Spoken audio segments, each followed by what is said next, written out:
मेरे लिए मैं अपने आप को प्रधानमंत्री से कम नहीं समझती। मैं प्रधानमंत्री सवाल कर सकती हूँ, लेकिन प्रधानमंत्री मुझसे सवाल नहीं कर सकते। मैं प्रधानमंत्री की हर बात का जवाब दे सकती हूँ, लेकिन प्रधानमंत्री ये जनता से उठाए हुए 4 मुद्दे जब मैं बता दूं तो वो जवाब नहीं दे पाएंगे, घिर जाएंगे। तो मेरे लिए जहां मैं बैठी हूँ ना, मेरे लिए जिस विचार पे मैं काम करी वो प्रधानमंत्री के पद से भी ज्यादा बड़ा है। मेरा एक सवाल ये है, आप इतने दबंग तरीके से बात करती हैं, आपको डर नहीं लगता कि विपक्ष के जो लोग हैं या आपके एंटी जो लोग हैं, आप एक महिला भी हैं, तो आपके ऊपर कोई हमला ना हो जाए या थ्रेट ना मिल जाए कोई? देखिए, थ्रेट्स मिलती रहती हैं और मैं महिला कार्ड कभी नहीं खेलती। जो व्यक्ति बहुजन विचारधारा को पढ़ लेता है वो एक व्यक्तित्व बन जाता है। महिला और पुरुष से उसको कोई लेना देना नहीं। मानते होंगे देखने वाले, क्या आपको मेरे हाव भाव, मेरी बातचीत, मेरे निडरता से डर लगता है? मेरे गट से डर लगता है कि मैं एक महिला होकर के जी रही हूँ?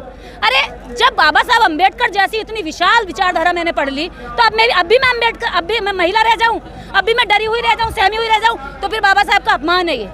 बाबा साहब को पढ़ने के बाद अगर बेटियों में हिम्मत ना आए तो उसने भी सही से बाबा साहब को नहीं पढ़ा। नहीं, मैंने तो ये भी सुना है ना कि कोई अगर महिला या कोई पुरुष अगर दलित समाज से या बहुजन समाज से अगर निकल के आता है तो उसको या तो खरीद लिया जाता है या मार दिया जाता है। आपको खरीदने का कभी ऑफर आया या मारने का आया है? खरीदने के ऑफर हर चुनाव में आते हैं। अभी चुनाव आ रहा है, उसके लिए भी आ रहे हैं। कहते हैं आइए चाय पीजिए, बात करते हैं बहन जी। तो अभी मैं उनको यही कहती हूँ कि भाई साहब, जितनी देर में मैं आपके साथ लच्छेदार बातें सुनूंगी, इतनी देर में तो मैं जाके 100 लोगों को अपने समाज को अम्बेडकरवादी विचारधारा खिलाई आऊँगी, पिलाई आऊँगी, वो मजबूत हो जाएंगे। तो वो कहते हैं कि आप कैसे मानेंगे, आप आइए तो, बैठिए तो। बहुत सारे ऑफर आते हैं, लेकिन मैं जिंदा नहीं रह पाऊँगी। मेरा जो ज़मीर है ना, जो मेरी आवाज़ है, जो मेरा अंदर का जो जुनून है, जो लावा भरा हुआ है समाज के प्रतिशोध का, उन तकलीफ़ों का, उन दर्द का, अगर वो पार्टियां मेरी उन तकलीफ़ों की धार मार देंगी, मेरे शब्दों को दबा देंगी, इस वजह से मैं पार्टियों को नहीं ज्वाइन करती। पार्टियों के ऑफर आते हैं, पैसे भी आते हैं, और थ्रेट्स का तो कोई जवाब ही नहीं है। और रही बात गोलियों की, तो जिस दिन घर से निकली थी उस दिन बाबा साहब अम्बेडकर की एक लाइन याद करके निकली थी कि समाज का काम करना रोज़ फांसी पर चढ़ने जैसा है।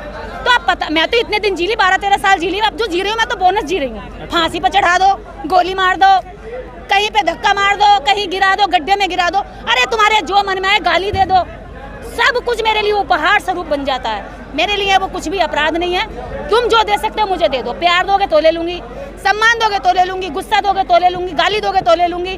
अगर आप मेरे सम्मान में, अगर आप अपने घर से मुझे 2 रोटी दोगे तो ले लूँगी, क्योंकि मुझे भूख लगती है, मैं समाज में रहती हूँ। मेरी धन दौलत धरती सब कुछ मेरे उन लोगों का है जो इस समाज में बाबा साहब अम्बेडकर के विचार को आगे बढ़ा रहे हैं। अगर आपको खरीदने के लिए विधायक की सीट मिले तो ले लेंगे? विधायक कोई सीट होती है क्या? मैं विधायक की सीट, लोकसभा की सीट मिल जाए ले लोगे? नहीं, अगर खरीद कर ली जाए, MLC की सीट मिल जाए तो ले लोगे? खरीद फ्री में कह रहा हूँ, फ्री में आपको आपको खरीदने के लिए नहीं, अगर मुझे खरीदने के लिए, अगर चीफ मिनिस्टर मिल जाए तो? मेरे लिए खरीदने की कोई कुर्सी बनी ही नहीं है। जिस दिन जाऊंगी समाज के सम्मान और स्वाभिमान, प्रधानमंत्री की बन जाए तो? मैंने कहा ना, मेरे लिए मैं अपने आप को प्रधानमंत्री से कम नहीं समझती। मैं प्रधानमंत्री सवाल कर सकती हूँ, लेकिन प्रधानमंत्री मुझसे सवाल नहीं कर सकते। मैं प्रधानमंत्री की हर बात का जवाब दे सकती हूँ, लेकिन प्रधानमंत्री ये जनता से उठाए हुए 4 मुद्दे जब मैं बता दूं तो वो जवाब नहीं दे पाएंगे, घिर जाएंगे।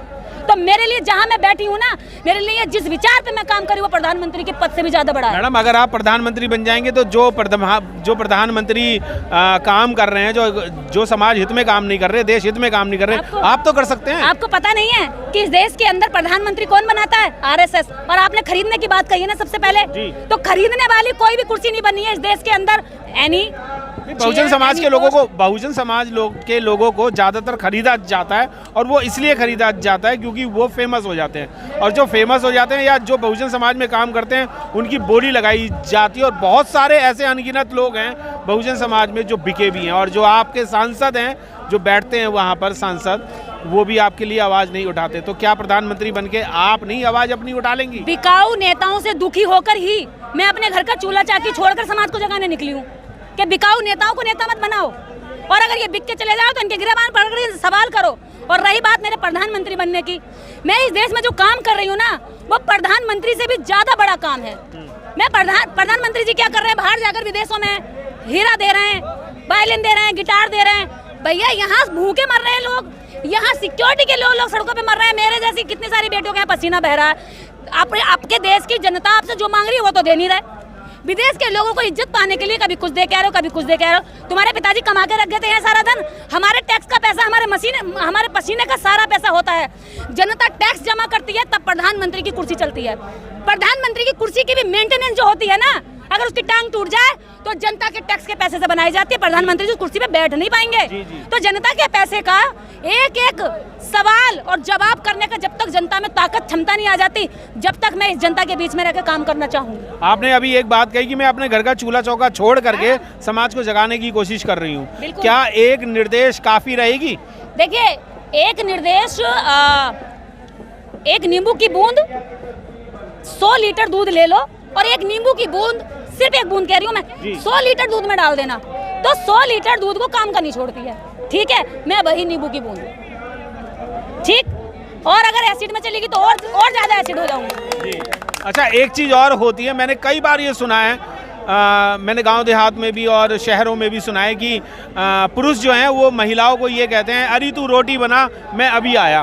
तो जब वो उन्हें चोले चूके से ही नहीं निकलने देंगे तो फिर आपकी आवाज़ सुनने महिलाएं कैसे आएंगी? देखिए, मैं उन पुरुषों से कहना चाहती हूँ कि चूल्हा चौके के साथ साथ वो अपने आपके बच्चे भी संभाल रही हैं। ये मत सोचो कि आपको पकी पकाई रोटी खिला रही हैं, अरे वो आपको पके पकाए मनुवादी बच्चे भी पैदा करके दे रही हैं घर में। आप तो रोटी खाने के लालच में बच्चे उनके पास छोड़ जाते हो।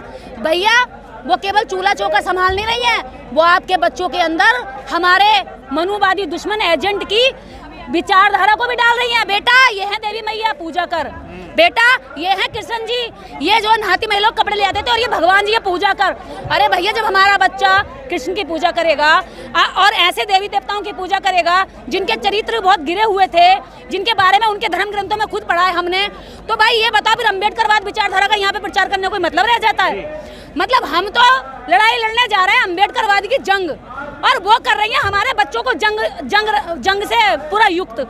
हम तो कर रहे हैं अम्बेडकरवाद जंग, वो कर रही है मनुवाद की जंग हमारे बच्चों के बीच में। तो हमारे बच्चे जब मनुवाद की जंग से पूरे जम जाएंगे तो कहाँ से खुर्चोगे उन्हें, कैसे साफ करोगे? भैया, पहले बच्चों को बचा लो। रोटी पानी के साथ साथ ये बच्चे भी आपकी पौधे, आपका भविष्य है। जब आप खेती करते हैं तो ध्यान रखते हैं कहीं पौधे को कीड़ा ना लग जा, कीटनाशक डालते हैं, कहीं पौधा सूख ना जा, पानी डालते हैं, कहीं पौधा मर ना जाए, उसका ध्यान रखते हैं। अरे तो भैया, जो बच्चे पैदा करके घर में महिलाओं के पास छोड़े हैं, इनका ध्यान कौन रखेगा? कहीं मनुवाद का कीड़ा इनको भी ना खा जाए, इसलिए इनका भी ध्यान रखो। बिल्कुल, मैं आपको बताना चाहूँगा कि मनुवाद का कीड़ा जो है वो एक लोहा है।